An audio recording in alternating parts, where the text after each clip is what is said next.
Recuerden, con el oleoducto de crudos pesados,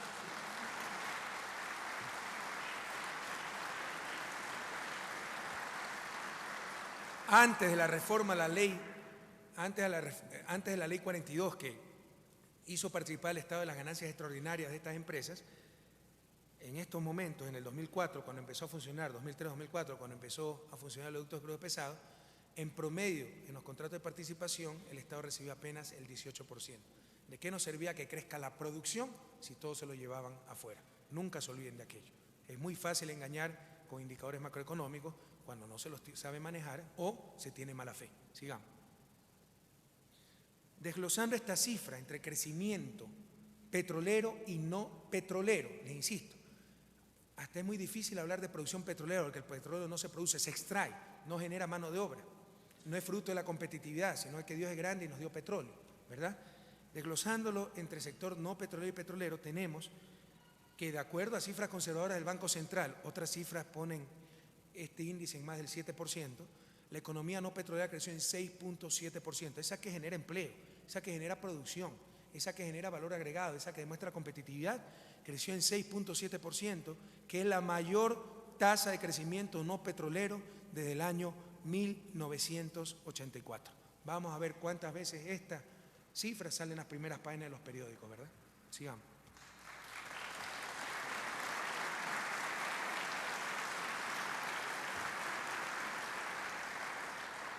Y no hay sector empresarial que haya perdido. El último trimestre fue duro, pero tenían ganancias acumuladas impresionantes. Y aquí tenemos la utilidad de la banca, que creció en más de 100 millones de dólares en apenas un año. Pero es importante tener en cuenta esto, regulándole las tasas de interés, que han tenido una tendencia decreciente indudable, eliminando comisiones, las comisiones que cobraban por todas las cosas, y regulando el costo de los servicios. En otras palabras, si antes estas utilidades reflejaban el poder de mercado de la banca, donde le sacaban la cabeza al sector productivo y al sector consumidor, pagando bajísimas tasas de interés pasivas y cobrando altísimas tasas de interés activas, cobrando comisiones, cobrando servicios desmesuradamente, con el control de todo aquello, este impresionante nivel de utilidades responde a actividad económica como debe ser. Todos queremos un sistema financiero próspero, una banca próspera, pero que refleje un sector real próspero, que es el que verdaderamente genera la riqueza que el sector financiero administra. El sector financiero per se no genera riqueza. El sector real, el sector financiero administra la riqueza del sector real. Así que lo lógico es tener un sistema financiero próspero cuando el sector real ha estado próspero. Tener un sistema financiero próspero cuando el sector real estaba en crisis significa que parte de los causantes de esa crisis es el propio sector financiero con su capacidad especulativa, con su poder de mercado. ¿Por qué se quejaron los bancos? ¿Por qué se quejan tanto después de haber tenido un año tan extraordinario? Sencillamente porque pese a que están más prósperos que nunca, ya no tienen el poder político, ya no tienen un presidente sometido a sus caprichos, ya no tienen una superintendencia de banco que era poco menos que una sucursal bancaria. Que nadie se confunda con eso. Ese es todo el problema.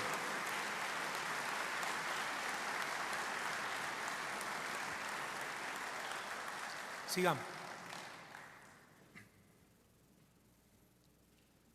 En cuanto a inflación, acuérdense que tuvimos un muy fuerte invierno. El año pasado tuvimos de las 3 más bajas inflaciones, me parece que fue la más baja de América Latina, 3 puntos y pico, ¿verdad? Nadie dijo nada, dijeron que el crecimiento estaba bajo, pero no dijeron nada de la inflación.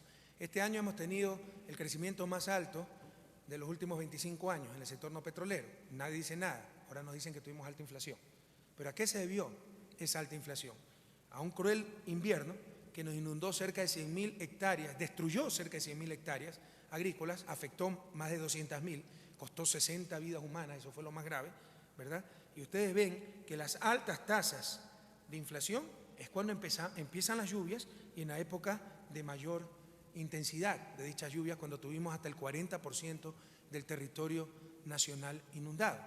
El que analice la inflación ecuatoriana y obvie este factor, ya sinceramente tiene una deshonestidad intelectual injustificable, ¿verdad? De ahí, con las medidas que tomó el gobierno nacional, porque ustedes se pueden fijar que antes de la crisis, antes de que empiecen a bajar las materias primas, los derivados, etcétera, en el mercado internacional, ya empieza la tendencia decreciente de la inflación. Eso se debió a las políticas antiinflacionarias aplicadas por el gobierno, sistemas de mejor comercialización, el programa Sociotienda, Socioahorro, etcétera, que fueron extremadamente exitosos, a tal punto que a partir de septiembre empezamos ya a tener tasas inflacionarias mensuales menor que las del año anterior. Se quiso decir con total mala fe que la inflación era producto del gasto público. Corrimos muchísimos modelos econométricos y no había ninguna incidencia de la inversión que estaba realizando el Gobierno Nacional sin precedentes en la historia del país con los índices inflacionarios. Los niveles inflacionarios reflejaban básicamente factores externos, el crudísimo invierno y el incremento impresionante de precios de muchos commodities, muchas mercancías a nivel internacional. Sin embargo, todos pronosticaban que íbamos a acabar con una inflación del más del 10% y hemos acabado con una inflación del 8.8%, que incluso a nivel regional es un índice bastante bueno, como vamos a ver en la siguiente transparencia.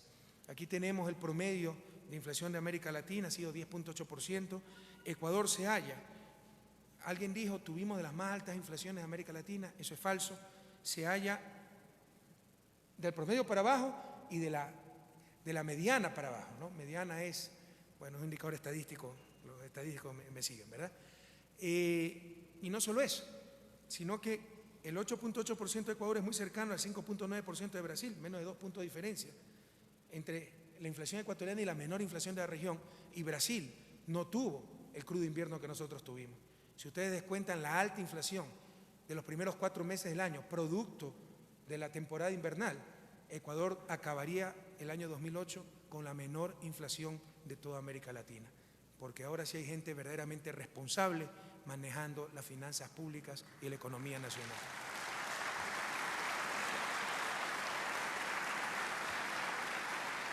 Sigamos. Pero no basta crecer, no basta controlar la inflación, precisamente. El objetivo de controlar la inflación es para que no afecte eficiencia y no afecte distribución, porque normalmente los más pobres son los que más se afectan con la inflación, porque normalmente la inflación afecta sobre todo los productos de la canasta básica, que es con los que más fácilmente se puede especular. Pero las buenas noticias es que esto, que es sumamente importante, distribución del ingreso en el país. Estamos en uno de los países más desiguales del mundo. Con estos niveles de distribución del ingreso no podemos hablar siquiera de una verdadera democracia y no se podrá sostener ni siquiera la democracia formal. ¿Cuántas veces escuchamos los simplismos, verdad? Que los ecuatorianos no han tenido cultura democrática, por eso es que los gobiernos no duran o no duraban, ¿verdad? Pero se olvidan de decir que con la extrema inequidad en el país, a un desempleado, a un indigente, ¿qué le va a interesar votar o no votar? ¿Qué le va a interesar quién es el presidente o no? Si no recibe los beneficios de la democracia, si no recibe los beneficios de formar parte de un país. Esto es fundamental para que funcione mejor todo, desde nuestra democracia hasta nuestras instituciones en general. Y felizmente, pese a la inflación, continuamos con la tendencia decreciente del coeficiente de Gini, que es el principal indicador de la inequidad en un país. Mientras más bajo, significa más equidad en ese país.